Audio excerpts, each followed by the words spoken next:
Well, hello everyone, and welcome to the second part of this.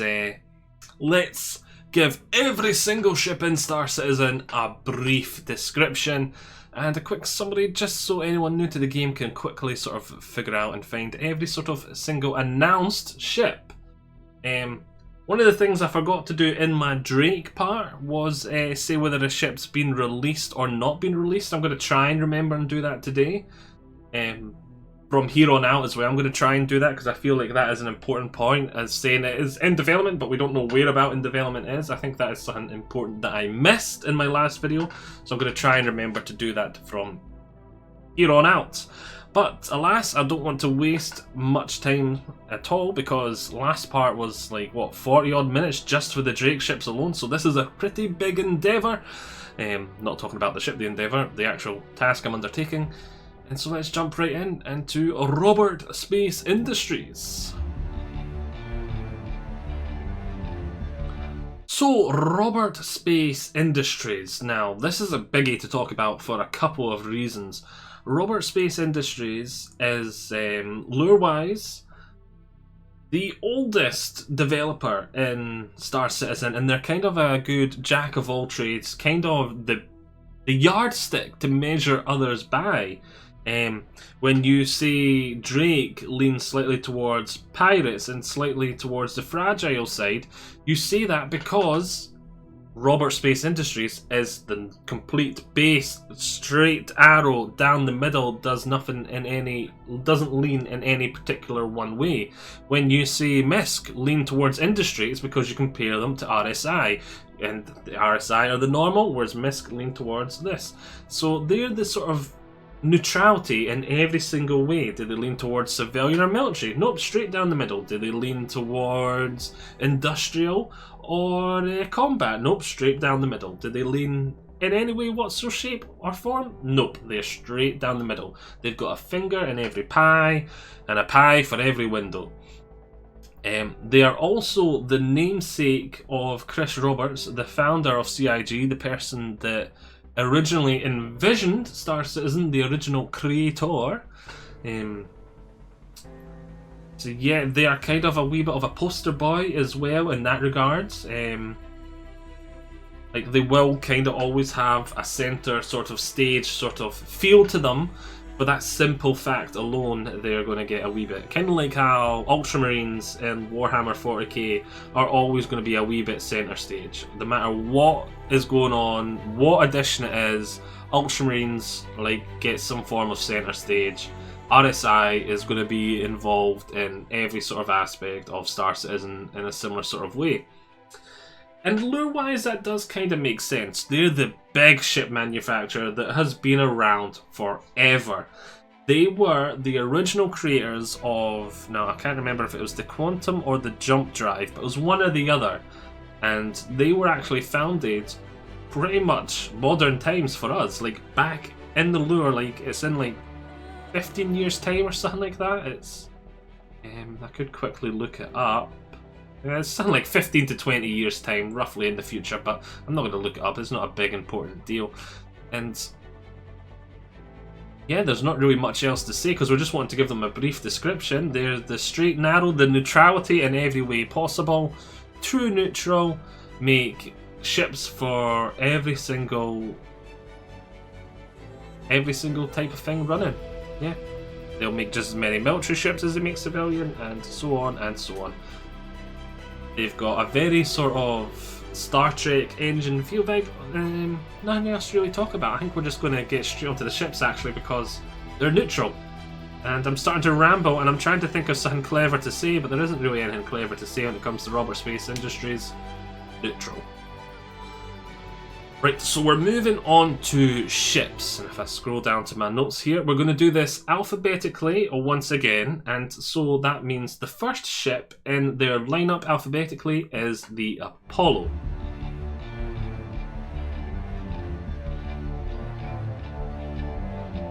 The Apollo. Now, everyone, when this was initially released, was a wee bit surprised that this wasn't just a Constellation variant because it is very similar to the Constellation.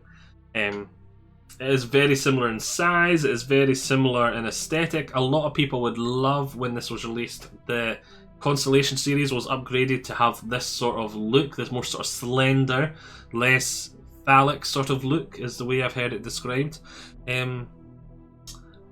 But yes, the Apollo, it is a medical ship. It is a step up from the Cutlass Red we talked about in the last video, where it's an ambulance. This is like a state-of-the-art ambulance. It's a multi-crew ship for 2 people, I think was the recommended number, and it has several medical facilities in the back, and it comes in 2 flavours, the Apollo Medevac and the Apollo Triage.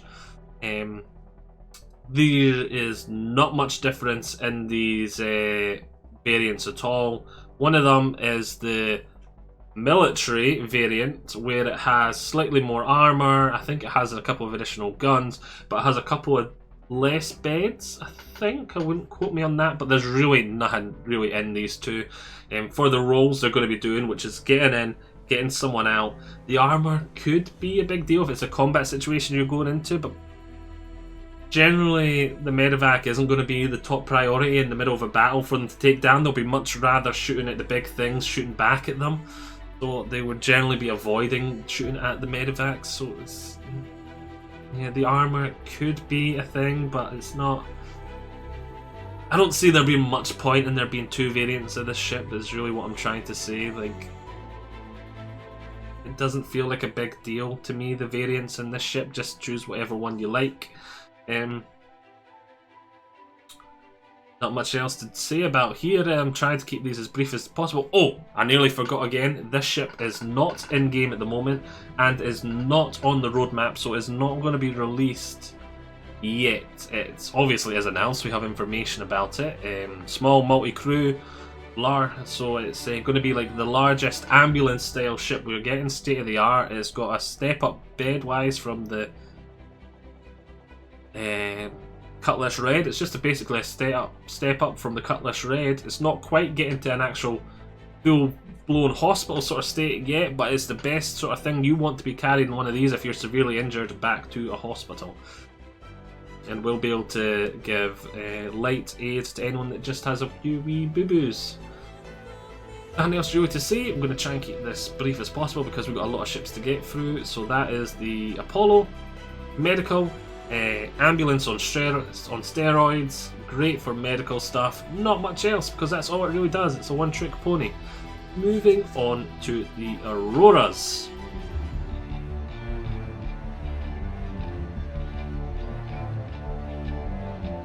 Right, so the Aurora, and it's a starship. Yeah, it is one of the 2 main starships for the game, and this is definitely the yardstick that all other starships are compared to. The MR specifically, the Aurora MR, because there is a few variants for the Aurora, but it's not really variants. In the future it's going to be slightly different, but for now it's essentially variants, kind of like with the other ships, because modularity has not been properly added to the game yet. So at the moment you get the Aurora MR, the Aurora CL, ES, LN and LX. And they're all sort of Auroras tweaked to sort of suit different roles. The Aurora is a great jack-of-all-trades starship, as I was talking about earlier. Goes straight down the middle, true neutral, can do any job, jack-of-all-trades. It comes with a bed by default, which is great for a starship. Gives you a lot of versatility, utility, that sort of stuff. You can stand in it for a starship, which is compared to the other main starship where there is no bed and there is no place to stand up in. The Mustang is just like a fighter. You can just get in and out of the cockpit. It is a big deal because you've got that actual little tiny space. It's a tiny space. You can literally fit 2 people in it and then you'd be cramped, but it's still a place to stand and a place to put down some stuff. It's not going to be locked in, it's not a cargo grid, so it's not going to be flying about like mad if you do put anything there and you get in pulling some G's, but it's better than nothing. Yeah, it's a good jack of all trades starter ship, the MR specifically, and in the future, when all the Auroras is just one chassis, and then it's modular, so if you want it to be, you can add a bigger engine, bigger guns, some like more missiles, and it sort of becomes like a Legionnaire for current days. But it's still just an Aurora chassis. You've taken those modular parts out and put different modulars in. You get what I'm trying to say? So it has like different storage boxes that can get clipped to the underneath. It has different engines, it has different missiles. It's a very modular ship. Robert Space Industries has been around for a very long time, and the Aurora series has been around for a very long time for them, and they keep kind of releasing sort of aftermarket products, but like official aftermarket products for it, so to speak. So the Aurora is a great starter ship in the form of it's going to be a great toolbox. So you get the Aurora and you decide you want to try some trading just to make your money, and then you find that quite boring, so you want something a bit more feisty. You want to try some mercenary work. Well, you don't have to buy a totally new ship. You just buy some of these these official aftermarket products, swap them around on your ship, and then you can jiggle it so that it's good at fighting instead of trading. And that is its main strength, to be honest, in my opinion. Once the modularity is really added, if you really don't know what you want to do when you're starting. Plus, it is a better jack of all trades than the other main starting ship, the Mustang. So if you really want a jack of all trades, then I would definitely go for the Aurora. Unless you're planning to upgrade, and then I'd always go for the Mustang because it's worth more when you upgrade, like outside of game. But that's a different topic here. I'm not here to argue Aurora versus Mustang, which I'm kind of getting into, so I should kind of stop. It is released in-game right now, and you can get it in several flavours in-game right now, which is the Aurora MR, which is a sort of jack of all trades starter version. Then you got the Aurora CL, which has an increased cargo capacity, but I think it might have something else that's worse. I can't remember what else. The Aurora ES, which is the entry level variant, which is basically the base model with absolutely nothing added to it. So the MR has like a cargo thing added to it, and it has some bigger guns by default, but I think they're the same as the ES. Hardpoints wise, I think you can have the same number of guns if you upgraded the ES kind of thing. The LN, which is a Legionnaire, which is has upped its guns, has more firepower, and then the LX, which has exploration and light trade sort of aspect to it. So they're the variants we can buy in-game right now, but eventually we're going to be able to sort of modularize it and take parts out, put different parts in, and design it the way we want.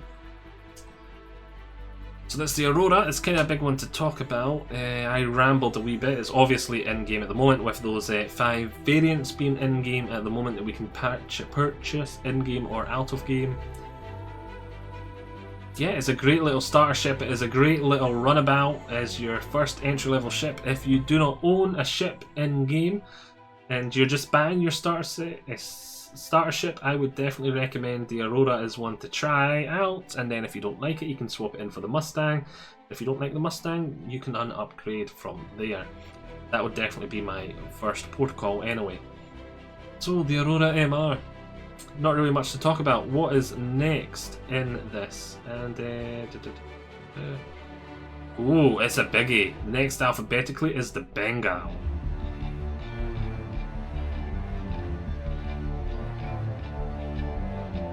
The Bengal Fleet Carrier spacecraft is a military vessel.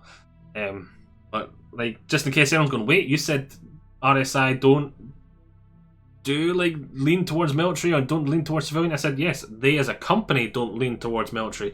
So even though a lot of their ships are shitting too neutral, like the Aurora and the Constellation, they make just as many military ships as they do pure dedicated civilian ships, as they make industrial ships. So even though they are true neutral, they still have these odd forays into distinctive, like, defined roles, because they've been around for a very long time.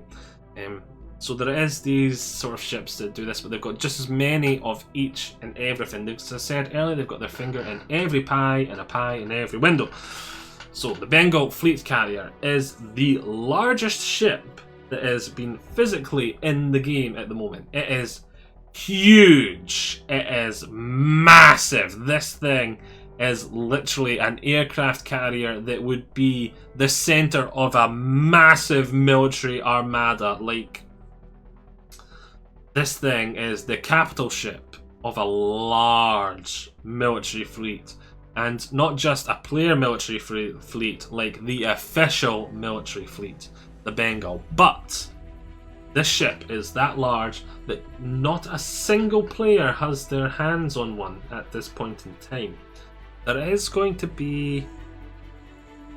They're not even available for purchase. They're too big. They are way too big and way too powerful for you just to be able to buy with your wallet, according to CIG. They are definitely going to need a large crew to like man them. I pulled up some information on it here just so I didn't have to try and remember everything off the top of my head. NPC crew wise, 755 crew members. Now that'll be including all its fighter pilots, all the turret gunners. But if it is just a pure NPC crew, 755 to fully crew this thing. Now, I'd expect that to probably be somewhere in the region of 50 to 100 players to actually crew this thing. Taking it into battle crew it, mind you, is what I mean here, like it is peak. And then it'd probably want a ton of NPCs after that as well to help just be additional marines, like boots on the ground, that kind of stuff. This thing is huge. It is going to need a full raid worth of players to man it, and it is massive. There is going to be ways that organizations, not players, are going to be able to get their hands on these. CIG did say there's going to be a few derelict ones like sprinkled throughout the verse that people will be able to salvage, repair and get up and running again, but it's going to need a full fleet. A full org to have the resources to do that, and is probably going to be a focal point for early gameplay between a couple of orgs. Like this Bengal is found downed on this planet. These two orgs go fighting over it and fight over it and fight over it, with one eventually becoming the victor and is able to repair it and get it operational and fly it again. I see these being focal points for early gameplay. These downed Bengals they have talked about, they are massive. They have huge, like, let me take a look at the stats I pulled up here as well. 990 meters in length. Where does it tell me? Got some trivia here for it. I can't see. I was hoping to see how many ships it can store, but I don't see that. Mass. I'm not even going to try and read that mass. It is huge. This thing is going to be able to spit out fighters like there's no tomorrow. Bomber wing, whole wings of fighters and bombers are going to be able to take off from this thing and attack enemy fleets.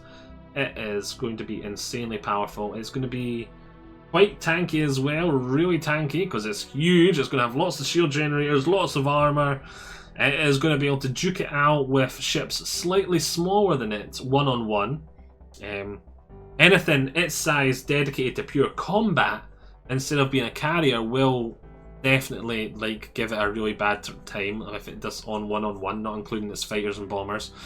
But yeah, it is like it is more powerful than the Javelin one-on-one. I think it's more powerful than Javelin. It might be roughly the same power as the Javelin, which is about half its size, which is a pure destroyer fighting ship. So it can duke it. It can duke it out on its own, even though it is a carrier ship, and then its number of fighters and bombers it can bring to the party is just insane. That's what this ship is. It is insane. It is huge. It is a flying... It is like 3 flying space stations combined together with an absolute ton of fighters and bombers inside it. It is huge, it is powerful, and it is scary as hell. And it's this is kind of one of the poster boy moments that I mentioned with Robert Space Industries, how they're kind of like the poster boy, the biggest ship in game at the moment. Oh, what a surprise! RSI. Yep. So that is that. What is next? If I get back to my notes here after this, it's the Constellation series.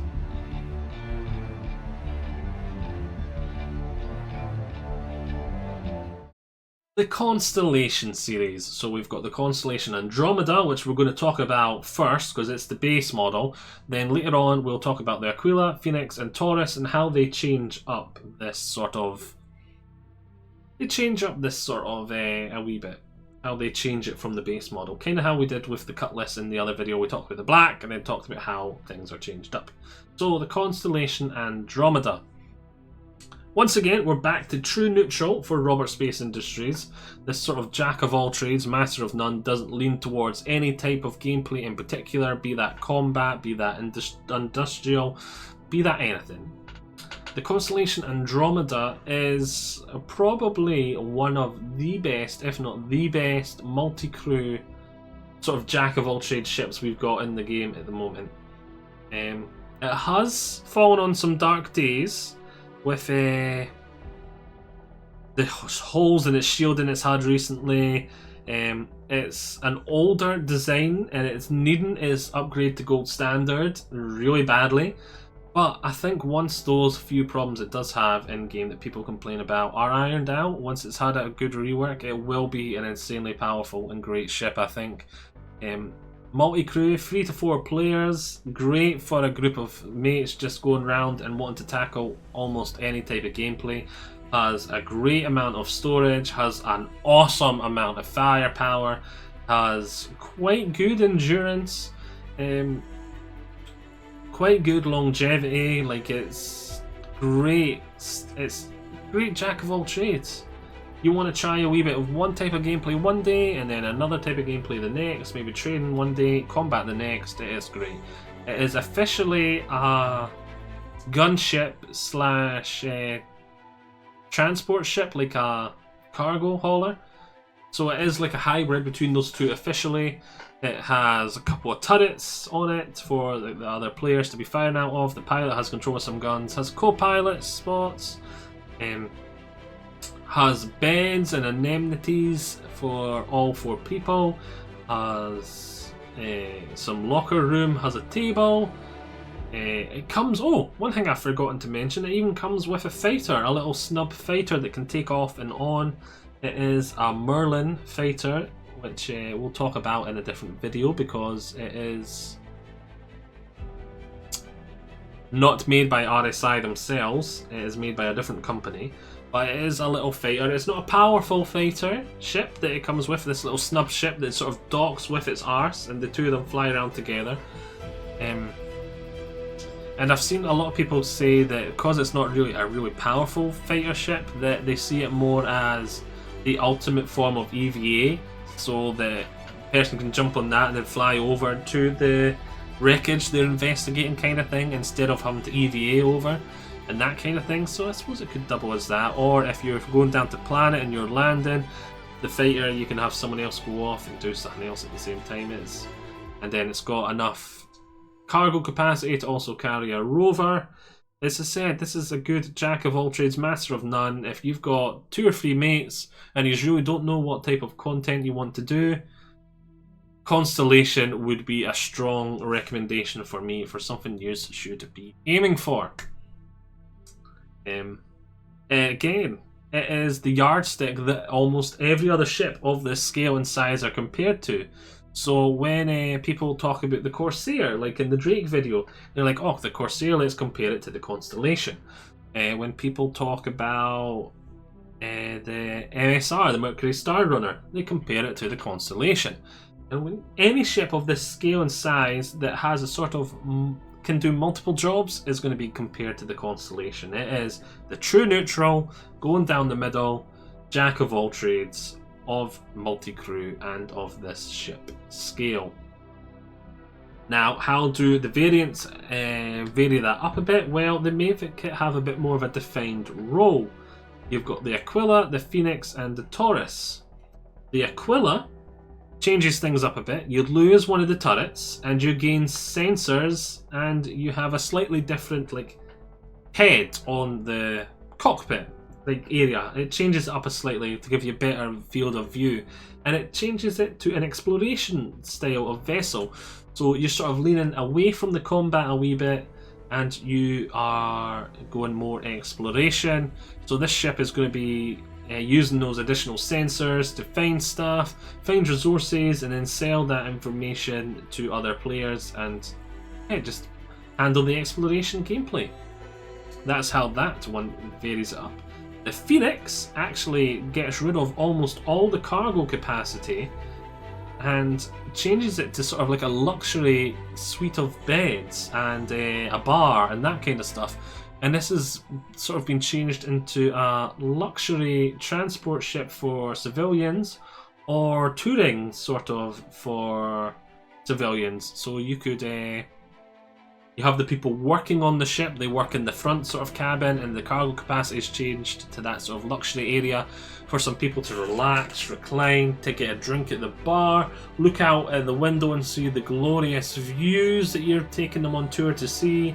That's the sort of change to the Phoenix here. Sort of been changed to a luxury vessel for those in the luxury sort of side of it, but on the other side of it is still this stereotypical RSI constellation. It's not very luxurious and that kind of stuff in the sort of passenger, not in the passenger, in the crew sort of areas. In the constellation Taurus, how does it change things up? Well, it gets rid of the little snub fighter on the back to make room for a much larger cargo capacity. So this one is sort of leaning out of the combat and the utility of that fighter to gain more cargo space, so you can do bigger cargo hauling runs, that kind of thing. But once again, these are variants, so this is not going to be like the Aurora earlier, where you could just take bits out and add different bits in to customize and make the way you want. This is going to be you have to commit to one of these variants when you make your initial purchase. I do believe though the canopy, the sort of cockpit that I talked about changing in the Aquila earlier, I do believe those are interchangeable. So you will be able to like replace them with one of the different constellations canopy. So that is the constellation, the yardstick that almost every ship of the scale is compared to. It's time to move on to the Mantis. And I forgot to say, of course, all the constellation variants are released and in-game already. I forgot to say that, but yes, moving on to the Mantis.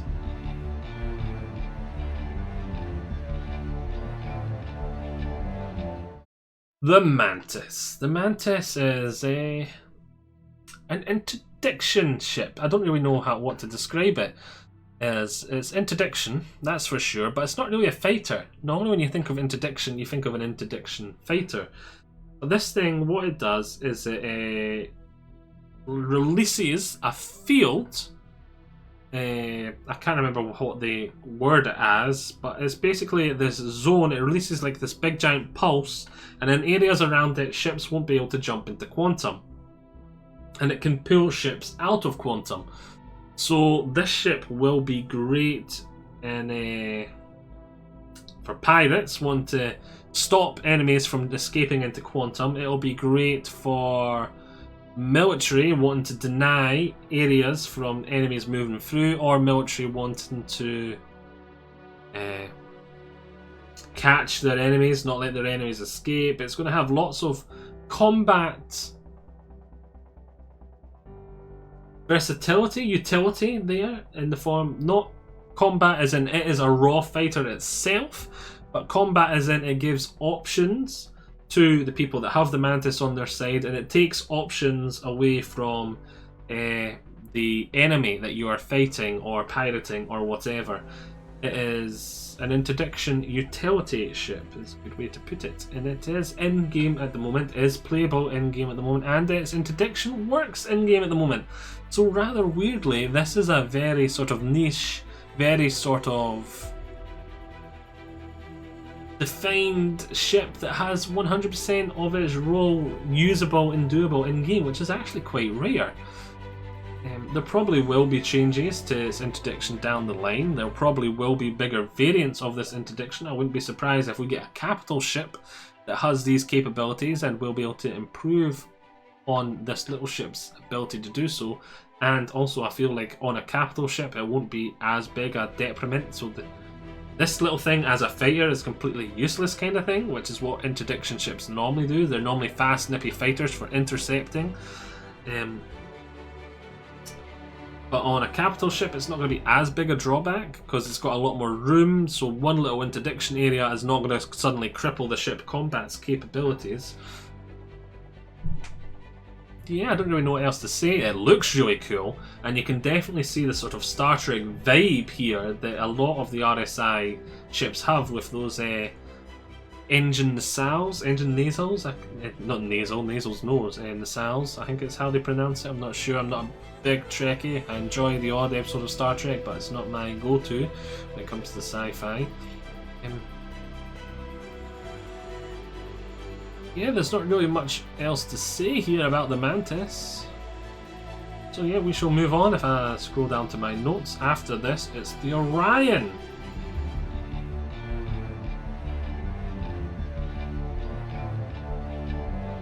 The Orion. Now, before I forget, the Orion is not in game at the moment, and is not. There's no signs of it being in development at all, past its initial concept that we got years and years ago. The Orion is the end of the line mining ship as far as we're aware. So if the Bengal was RSI leaning completely into military and combat, this is the counterweight to that to keep RSI true neutral, where they're leaning into civilian and industry maximizing. So this is the complete opposite end of the spectrum to the Bengal we talked about earlier, and it is bringing us back to the true neutral that is RSI. This is the Orion. It is a huge industrial civilian ship that is not in game, I've already said that, and it is all about mining. It is the end of the line, big giant capital mining ship that will be going through asteroid belts, strip mining them, taking every single little nook and cranny and destroying it and turning it into minerals and resources that other players or yourself could use for building and doing all sorts of things in game. It is an industrial ship through and through. It has several tractor beams, it has several mining lasers, and also has that big giant rotisserie saw things that look like it just eats asteroids. Like, I wonder if the tractor beams will be used to sort of hold asteroids in place or pull them in and it'll eat them up. It's got a built-in refinery, so it can get the raw resources that you're mining from the asteroids and refine it into the usable resources. There's not really much else to say. It needs a small crew. It doesn't need too big a crew. If I scroll up and find the information I kept here for it, oh, I'm on the wrong thing. I am on the wrong thing. I'll go to the right bit. So my notes, the recommended crew of it is 4 to 7. So you are going to need a small group of friends or some really good AI to manage this ship with you. It is going to have a lot of storage capacity. It is the capital ship of a mining fleet. Not really much else to say. It is another one of RSI's sort of claims to fame. Much else to say about the Orion, so we're not going to waste any more time other than thinking I'm going to mention I don't think it's going to be released for at least 2 years. Minimum 2 years you're going to be looking for this thing to be released. And I wouldn't be surprised if it was longer. I just don't see it being soon at all for this thing being released. So, we shall now move on to the next ship, which is the Pegasus.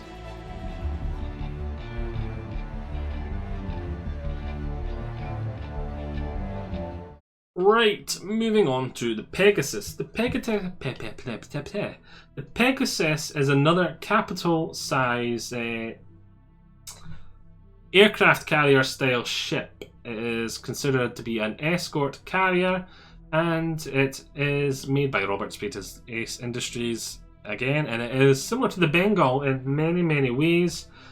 I don't think it has anywhere near as much capacity for ships as the Bengal, and it is nearly as big as the Bengal, so it does tread on the Bengal's toes quite a bit, and we really do not know much about this ship at all. And one of the main reasons we don't know much about this ship at all is we have been told by CIG that the Pegasus is going to be your home for a significant portion of the Squadron 42 games. Like Part 1, Part 2, Part 3, we don't know, maybe it'll only be Part 2 and Part 3, maybe it'll just be Part 3, but a significant portion of the Squadron 42 games, this is going to be our home. And so, if you know anything about the development of Squadron 42 and Star Citizen, when it comes to Squadron 42, a lot of the details are pretty hush-hush. Like, whereas the Star Citizen information is out there for everyone to see, pretty much. The Squadron 42, they tried to keep as much of a lid on it as possible because it's more of that single-player aspect. Is going to be a lot more spoilery. It's a lot more story-driven than player-driven and economy-driven.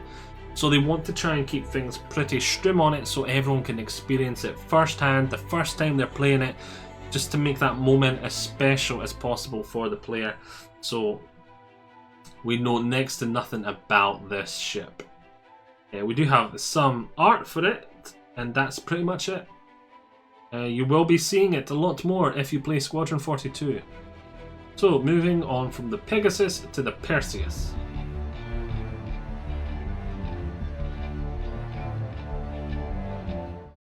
And now we're looking at the Perseus, and I was looking at the ships we've got left, and I just want to say one thing before we talk about the Perseus a bit more is, I think they're all military vessels left, and so you're like, I thought you were saying the RSI don't lean towards the military a lot. Well, I kind of want to see where the Constellation civilian, the Aurora civilian, and they make an awful lot more Constellations and an awful lot more Auroras. An awful lot more Auroras than they make these military ships. So that kind of, the civilian ships they make a shit ton of, where the military ships they only make when the military buy ships. It's like a car manufacturer that is also making battleships for the Navy. They may make like 2 or 3 battleships for every 3,000 cars they make. So it's, you see what I'm saying here. It sort of does balance out in the grand scheme of things. But we should be talking about the Perseus here. So the Perseus is a gunship. It is a tanky gunship. It is got a surprisingly small amount of recommended crew of 3 for its crew capacity, considering its size. This is quite a big ship. It is several times the size of the Constellation we talked about earlier, and it only requires 3 people, which I think actually plays into its role really well. This is your grunt, not capital ship, but sort of in a fleet battle. This is going to be your biggest non-fighter ship kind of thing. 2 fleets duking it out. This is your smallest, I should say, not biggest, smallest non-fighter or bomber kind of thing. It is your little grunt, your jack of all trades but master of none, like just wants to get in there, tank and duke it out with enemy ships of its size. It is does it actually have, it just says gunship here, but I thought they called it a corvette, which people complain about because it's a little too small to be a corvette, but it does have gunship here, so maybe they changed that. So yeah, it has quite large guns, quite heavy guns, aiming up in size, so it will be good at attacking things slightly bigger than it, but it does seem to be very light on the anti-fighter armament, so it will be not very good at taking out other, like anything smaller than it. When it comes to like fighters and all that, they'll be able to run circles around it. So you will want to pair these with, say, a hammerhead. So the hammerhead can handle like the stuff smaller, and this can handle the stuff bigger. Or have it with a escort, its own escort of fighters if it's not taking part in a big fleet battle. It is, yeah, it's a fighter. It dukes it out. It's a military vessel. It's got some big guns. It's got some great armor, and that's what it's all about. It's about duking it out. It's about getting into the thick of things and just... That's what the Perseus is. And for 3 people, it is quite a low crew capacity. So you're going to be able to save lots of... Like, for its crew capacity, it presents a lot of authority and a lot of firepower and a lot of everything. It's a big, huge, tanky piece of thing for only taking up 3 people's time. It is a lot of damage for only taking up 3 people's time. It is great for its crew of 3 people. Like 1 person flying the thing, the other 2 on the 2 big guns. And then I think the point defenses are automated, the little guns, so that's, yeah. Quite a good ship. It's, a lot of people think it's going to be really weak, but I think that's because we're used to a fighter sort of prolific fighter sort of game at the moment. So, and fighters are its kind of main thing it's not good at fighting, dealing with. Like, it can deal with fighters, and obviously one-on-one it's going to completely obliterate any fighter, and I don't care how skilled the pilot is. But it's not like... It's like a small wing of fighters is already going to be a handful for this thing, and it's not designed to deal with fighters. It is better at doing other things. And so yeah, that's where it's not a weakness to fighters, but it's not ideal at fighting fighters. It's a good way to put it, which is why a lot of people don't like it, considering the game is fighter prolific, because there's not a lot of bigger ships. This ship is not ready, it is not released at the moment, and there is no sign of it on the roadmap, so I wouldn't be surprised if we get it not soon, but not... We're not going to be waiting a long time. I wouldn't be surprised if the 2-year mark seems reasonable for this ship.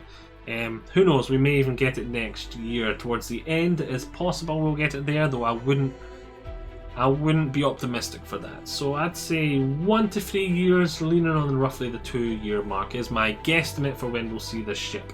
But definitely not sooner than the 1 year time from when I'm recording this, because it's not on the roadmap at all, and we've not seen any movement on it, so it doesn't appear to be in the works at this point and time. So we're moving on, and we have the I'm getting tongue-tied. The Polaris.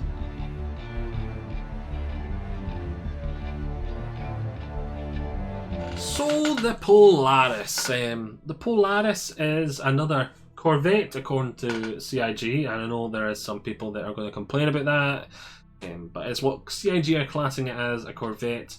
And if you are part of a very small org, I could see this definitely being your flagship, your capital ship.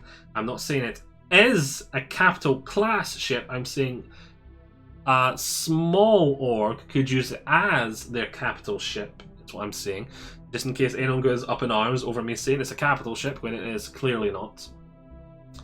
It has quite a large cargo capacity. It has the ability to take one little run around or a fighter in its landing bay, so it has that.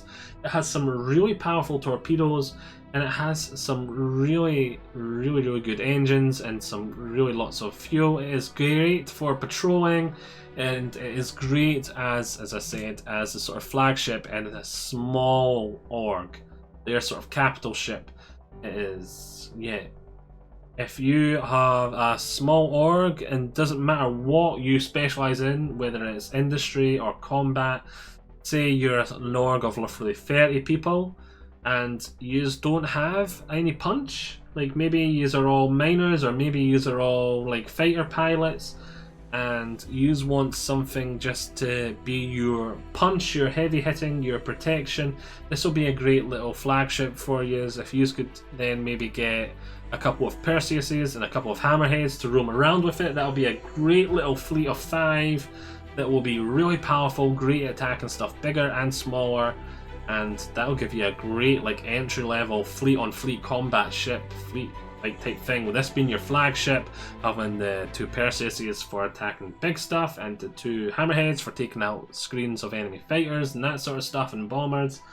And yeah, it is a great sort of little ship. It is many people's choice. It is probably the most popular of the combat ships in this scale and size. It is quite a popular ship, and one I definitely think I'm going to have to get my hands on in game.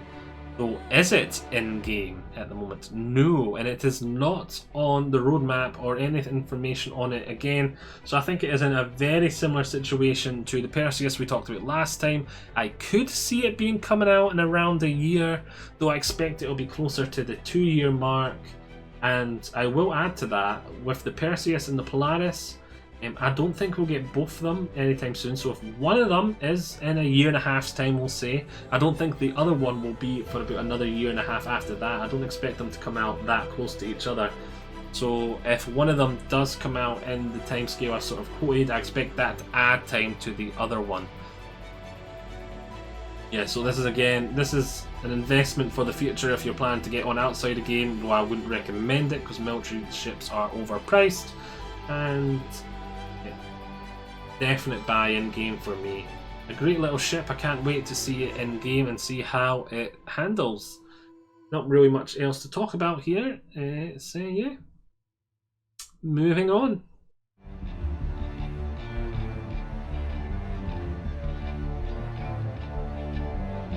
Right, now time for the last actual ship in the RSI sort of current. I expect there to be a lot more RSI ships in the future. They're going to be one of the big manufacturers. So this is the last one that's an actual ship for now. And that is the Scorpius.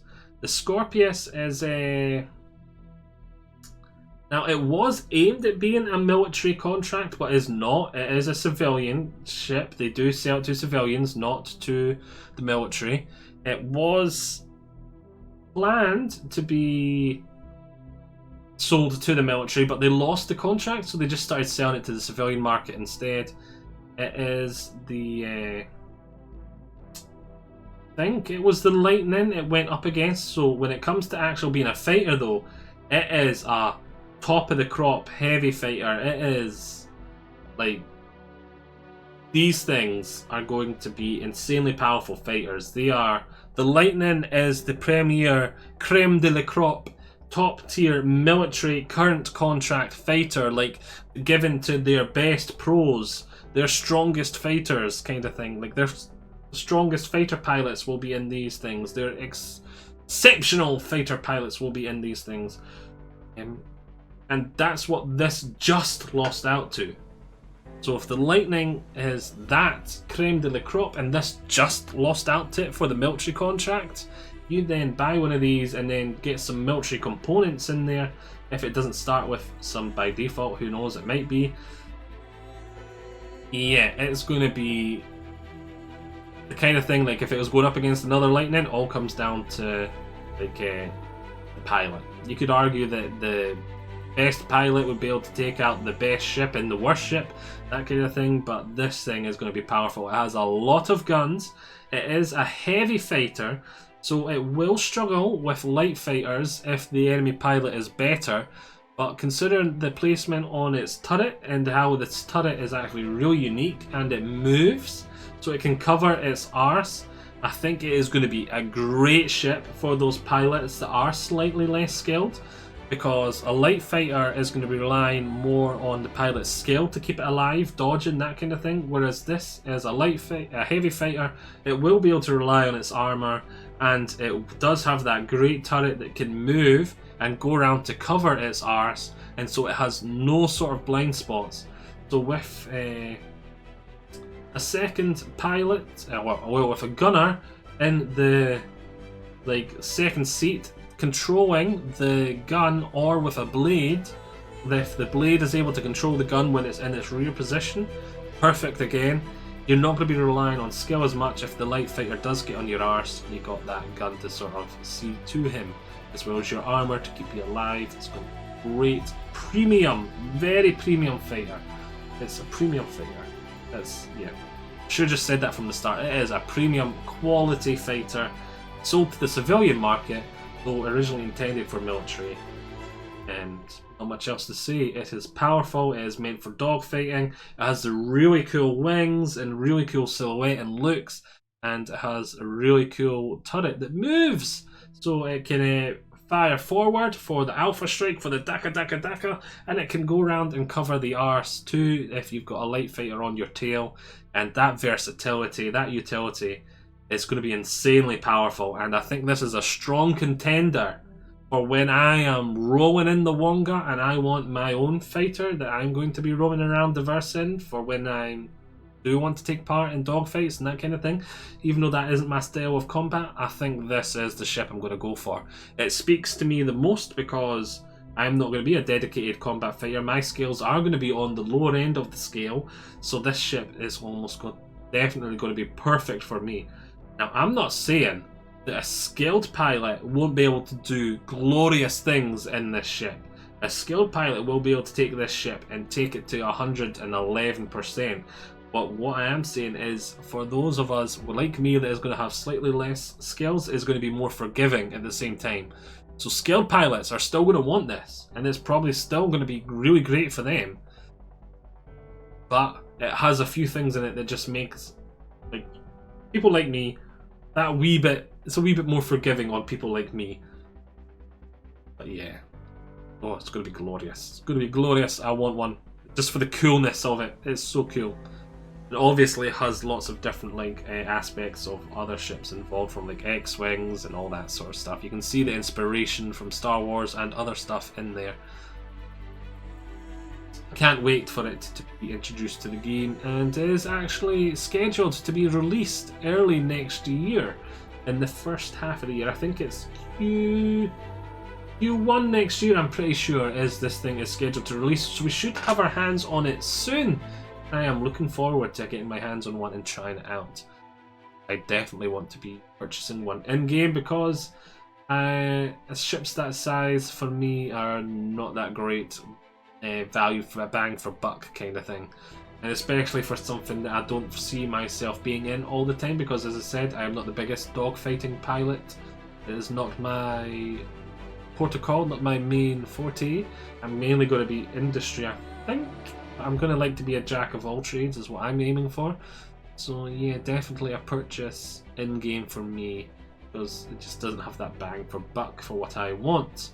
So moving on now to the other stuff that RSI produce, which are not ships, but they do produce other things as well. So let's take a quick look at them.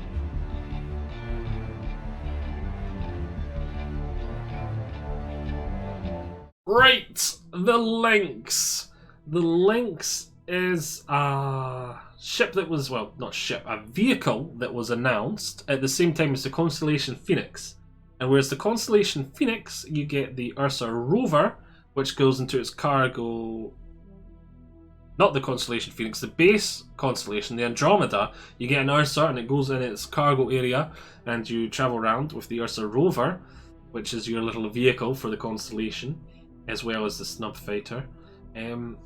The Lynx is a exploration rover, so it's going to probably be an awful lot like the Ursa, but it's probably going to lose the gun or downscale the guns. It's probably going to lose the armor or downscale the armor, and it's probably going to have more fuel. And apart from that, it's probably going to be pretty much just a sleeker, cooler looking Ursa, as what I imagine the Lynx to look like. So with that said, let's jump on to the Ursa, which is next.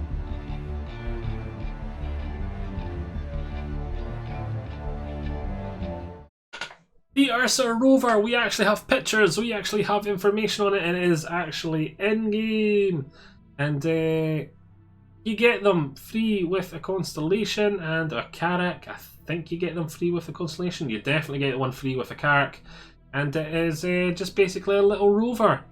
It's a great little thing if you have a couple of people.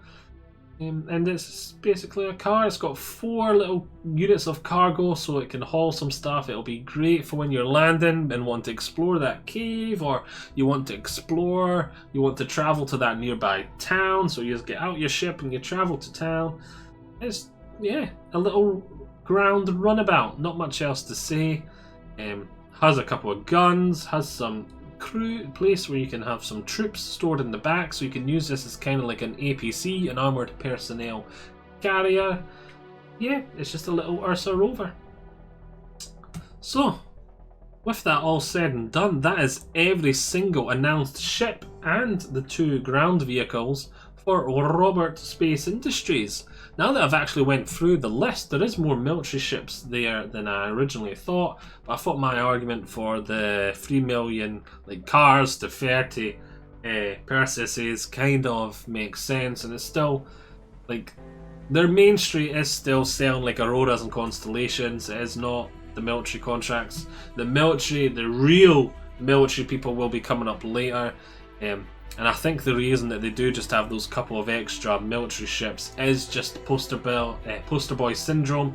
RSI, they're the great yardstick, the jack of all trades, true neutral, don't lean towards any one aspect of gameplay or having stronger shields, stronger armor. They don't lean towards anything in particular. They're just jack of all trades, true neutral, the yardstick to compare everyone else to, which is one of the main reasons why I did them next. Robert Space Industries. We did Drake first because I thought that would be the most popular.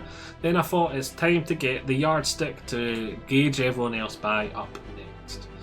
So yes, I hope you have all enjoyed this video. I shall see you all next time, where I'm not sure who we're going to talk about next time. If you have any preferences over which manufacturer I'm going to do next, let me know. I don't know, I'll just see what I feel like apart from that. So I hope you have all enjoyed this. See you all next time. Bye.